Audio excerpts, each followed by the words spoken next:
Good morning, Jerry. How did you sleep? Morning. I slept fine, I guess. Is everything okay? Victoria, we need to talk. I can't keep going on like this. Talk about what? What's wrong? We need to address the emotional disconnection between us. The lack of communication and satisfaction in our relationship is becoming unbearable. Jerry, I had no idea you felt this way. What's been bothering you? Maybe the fact that we're not connecting on any level anymore. You don't seem interested in what's going on with me emotionally. I'm sorry if I haven't been attentive. I want to understand. What's been bothering you emotionally? It's not just about emotions. Our physical connection is practically non-existent. I feel neglected, Victoria. Jerry, it's not like I don't care. It's just that life has been hectic lately with work, and This has been going on for too long, Victoria. We're not communicating, and our sex life is suffering. It's affecting our entire relationship. sex isn't everything, Jerry. We have other aspects of our relationship that are important too. I'm not saying it's everything, but it's a crucial part of our connection. It's about intimacy, about feeling close to each other. I need that from you. Well, it's not like sex is food, you know.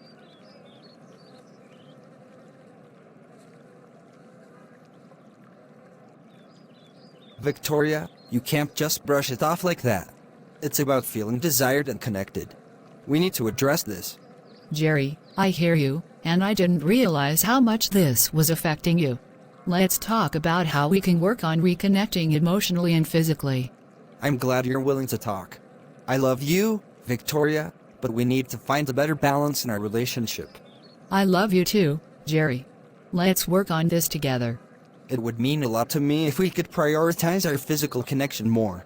It's not just about the act itself, it's about feeling wanted and close to you. You know, Jerry, I've always had this idea that I'll marry a perfect woman. Someone who's got everything together, you know? Like the whole package. Sam, my friend, let me burst that bubble for you. There's no such thing as a perfect woman. Or a perfect man for that matter. What? Come on, there has to be someone out there who's close to perfect, right? Sam, we're all human. We all have flaws, imperfections, and quirks. That's what makes us unique. It's unrealistic to expect someone to be flawless. Well, I just want someone who's got it all figured out, you know? No drama, no issues. Good luck with that, my friend. Everyone has their baggage, their challenges. It's part of being in a relationship, embracing each other's imperfections and working through the challenges together. But don't you think there are people who are just more put together, more perfect than others?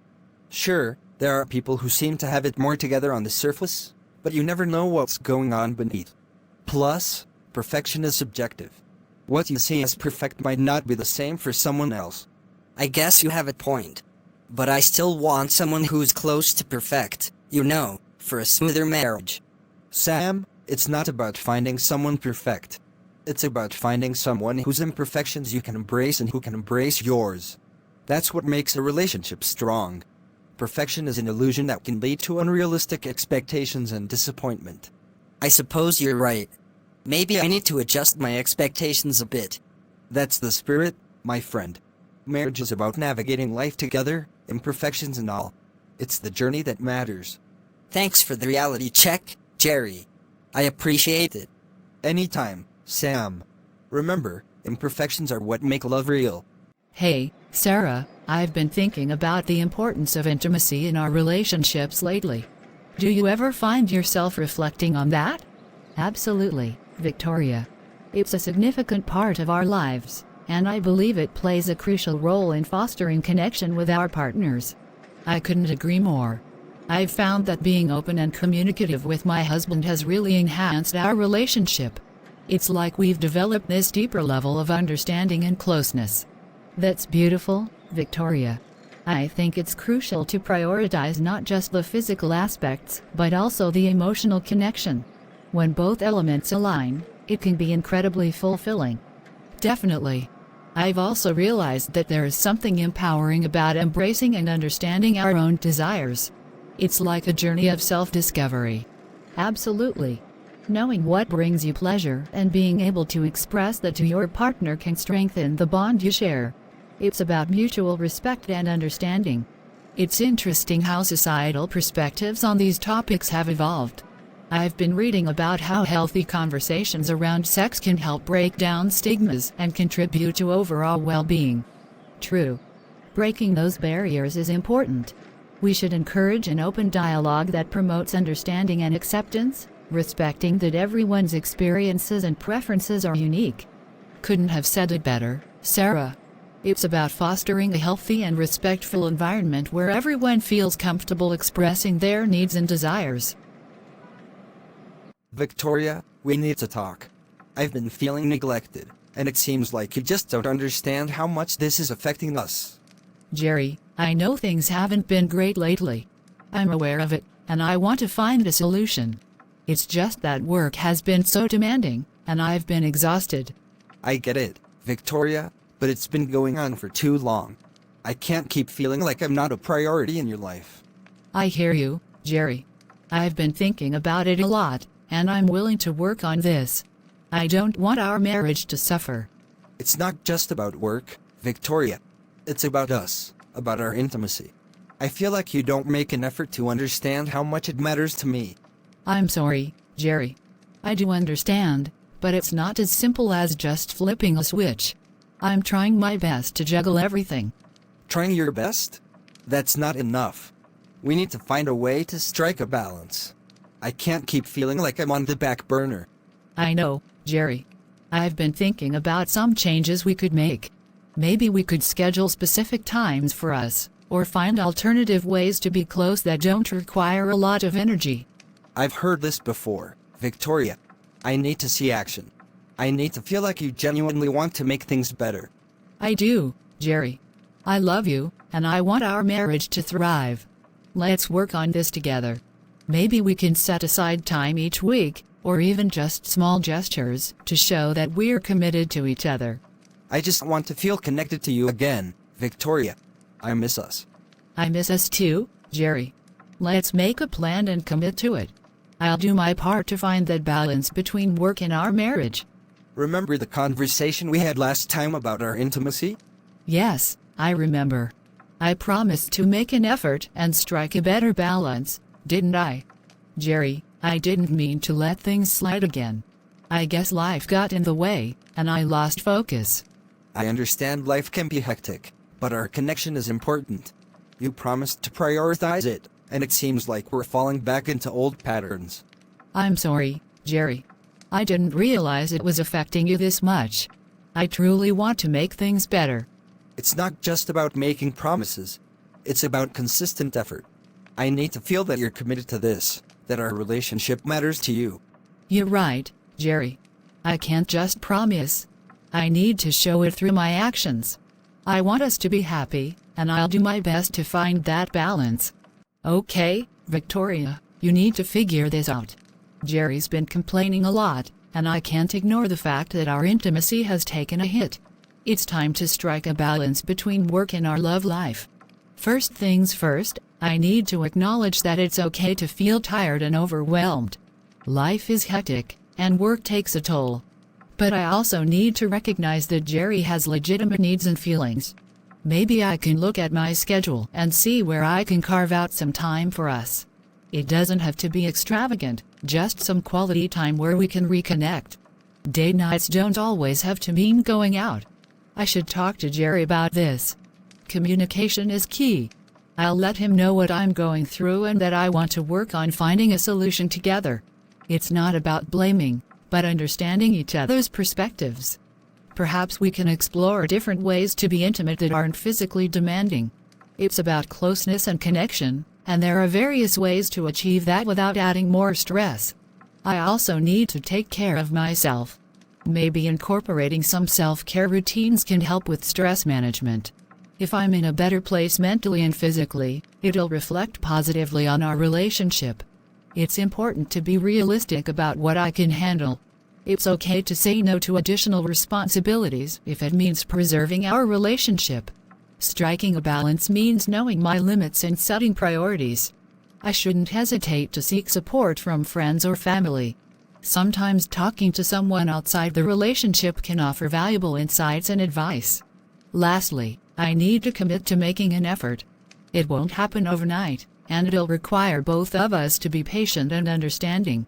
But our relationship is worth it, and I need to show Jerry that I'm invested in making things better. All right, Victoria, you've got a plan.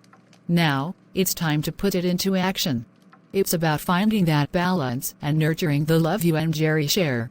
You can do this. Victoria, it's been ages since we caught up. How's married life treating you?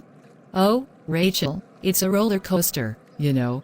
But overall, it's good. Jerry and I are figuring things out as we go. I totally get that. Marriage comes with its own set of challenges. Anything in particular on your mind? Well, I've noticed that Jerry and I sometimes approach things differently, especially when it comes to, intimacy. Yeah, that's not uncommon. Each person has their own needs and ways of expressing love. True, but sometimes I feel like he's from a different planet. He seems to want, more physical affection than I do. It's not that I don't love him, but sometimes it's just not on my mind as much. Ah, the age-old gender differences. It's like they were wired differently when it comes to that. Exactly. I thought maybe I was missing something. Like, should I be more like those couples in romantic movies? Oh, Victoria, don't compare your life to what you see in movies. Every couple is unique, and it's perfectly okay to have different needs. Have you talked to Jerry about it? Not really. I don't want him to think I'm not attracted to him or anything. Communication is key, my dear. You should let him know how you feel. Share your perspective, and I'm sure he'll understand. It's not about not being attracted. It's about finding a balance that works for both of you. You're right, Rachel. I guess I just needed someone to tell me that it's okay to have these conversations. Absolutely. Marriage is a partnership, and understanding each other's needs is a continual process. And trust me, those romantic movies don't show the real struggles most couples face. True. Thanks, Rachel. I'll talk to Jerry and see how we can navigate this together. You're welcome, Victoria. And remember, there's no one-size-fits-all in marriage. It's about finding what works best for both of you. Welcome, Victoria. I'm glad you reached out for help. How can I assist you today? Thank you. Jerry and I have been facing some challenges in our marriage, particularly in terms of emotional disconnection and dissatisfaction. I've noticed he's not happy with our sex life, and I want to understand how I can satisfy him better. I appreciate your openness, Victoria. It's great that you're seeking ways to improve your relationship. Let's start by discussing your concerns. Can you share more about the issues you've been facing? Well, Jerry feels emotionally disconnected, and he's expressed dissatisfaction with our sex life. He thinks I'm not making an effort to satisfy him in that aspect. It's important to address both emotional and physical aspects of your relationship. Let's start with communication. Have you and Jerry been able to talk openly about your feelings and concerns? We've tried, but it often ends up in arguments. I want to understand how I can make him feel more connected emotionally, and also how to improve our sexual intimacy. It's common for couples to face challenges in communication. It's essential to create a safe space for open dialogue. When discussing emotions, try to use I statements to express your feelings without blaming. Now, regarding the sexual aspect, have you both discussed your needs, desires, and any concerns openly? Not really. I think I might need guidance on how to approach that conversation. It's completely normal for couples to seek guidance on these matters. Let's work on fostering open communication first. Try scheduling a time to talk when both of you are calm and can focus on the conversation without distractions. Share your feelings and encourage Jerry to express his as well. Okay, I'll try that. But when it comes to improving our sexual intimacy, what can I do to satisfy him better? 1 Corinthians 7, 3-5, the husband should fulfill his marital duty to his wife, and likewise the wife to her husband. The wife does not have authority over her own body, but yields it to her husband.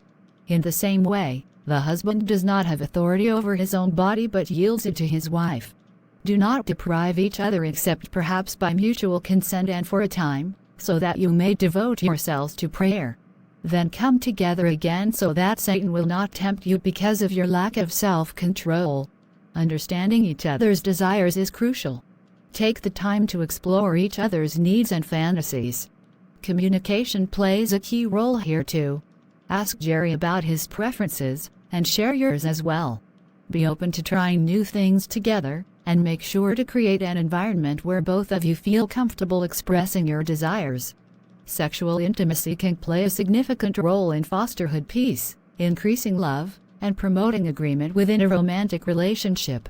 Here are some ways in which you can contribute to a healthy and harmonious partnership. 1. Emotional connection. Sex involves a deep level of emotional connection and vulnerability. Engaging in intimate acts can create a strong bond between partners, fostering a sense of closeness and understanding too. Stress reduction. Physical intimacy, including sexual activity, has been shown to reduce stress levels. When individuals are less stressed, they are often more patient, understanding, and better equipped to handle conflicts calmly. 3. Communication. Intimacy is not just physical. It also involves communication. Being open and honest about desires, preferences, and boundaries fosters trust and understanding between partners. This openness can extend beyond the bedroom and positively impact overall communication in the relationship. 4. Physical well-being. Regular sexual activity has been linked to various health benefits, including improved mood, better sleep, and a strengthened immune system. When individuals feel physically well, they are more likely to approach conflicts with a positive mindset. 5. Connection beyond words. Sometimes, emotions are challenging to express verbally. Engaging in physical intimacy allows couples to connect on a nonverbal level, understanding each other's needs and desires without having to articulate them explicitly. 6. Enhanced relationship satisfaction. Studies have shown that couples who maintain a satisfying sexual connection tend to report higher overall relationship satisfaction. A fulfilling sexual relationship can contribute to a positive view of the partnership as a whole. 7. Shared pleasure. Experiencing pleasure together can create positive associations with the relationship. It reinforces the idea that the relationship is a source of joy and satisfaction, contributing to a sense of fulfillment. That makes sense. I'll give it a try and see how we can work on this together. Well, when I was younger, the environment I grew up in was very conservative. There was this constant messaging that sex before marriage is sinful, and even after marriage, it wasn't something openly discussed. I internalized these beliefs, and now, despite being married, a part of me still sees sex as something bad. It's understandable that early teachings can have a lasting impact on one's mindset. How does this perception affect your relationship with your husband, Jerry? It creates a barrier, I think. There are times when I want to be close to him, but this underlying feeling makes me hesitate. It's like this internal conflict between what I feel and what I've been taught. It sounds like there is a struggle between your personal desires and the ingrained beliefs you acquired growing up. Let me assure you that it's not uncommon to experience this conflict, and it's something we can work through. I want to overcome it. I don't want it to affect my marriage anymore. That's a positive step, Victoria. It might be helpful for you to explore and understand these beliefs more deeply. Reflecting on where they come from and whether they align with your current values can be enlightening. I've tried, but it's challenging to shake off these deeply ingrained beliefs. Changing long-held beliefs can indeed be challenging, but it's a process. We can work on reframing your thoughts about sex and intimacy, helping you see it as a natural, positive aspect of a healthy marriage. Additionally, open communication with Jerry about your feelings and concerns will be crucial in building a supportive environment. I'm willing to try. I just want to be free from these lingering thoughts. I appreciate your willingness to work on this. It's a journey, and I'm here to support you. Let's explore ways to reshape your perspective on sex within the context of your marriage and help you experience a more fulfilling connection with Jerry. It's a process, and it may take time. The important thing is that you're both willing to work on your relationship. If you find that the communication struggles persist, don't hesitate to reach out for further guidance. I'm here to help you navigate through these challenges. Dear, I've noticed something has changed. You seem more at ease, more open. What's going on? Jerry, I had a session with a marriage counselor. It helped me see things differently, especially regarding our intimacy. Really? What did the counselor say? It wasn't just what the counselor said. It was more about realizing my own hang-ups. I've been carrying these beliefs about sex from my past, and I've decided it's time to let them go. That's great to hear. What made you decide to let go of those beliefs? The counselor helped me understand that these beliefs were holding us back, creating a barrier between us. I want our marriage to be better, and I realized I needed to make adjustments. I've noticed a change, and it feels good. I was starting to worry about us. I'm sorry it took me a while to see it, Jerry. But now I understand the importance of being more open, especially about our intimacy. I really appreciate your effort, Victoria. It means a lot to me that you're willing to work on this for our sake. I love you, Jerry, and I want us to be happy. I know it won't happen overnight, but I'm committed to making things better. That's all I could ask for, Victoria. We're a team, and I believe we can overcome anything together. Let's keep communicating, okay? If there's anything you need or if you have concerns, don't hesitate to share them with me. Absolutely. I'm glad we're on the same page now. It feels like a weight has been lifted. It does, doesn't it? I'm looking forward to us being a happy couple, Jerry. Me too, Victoria. Me too.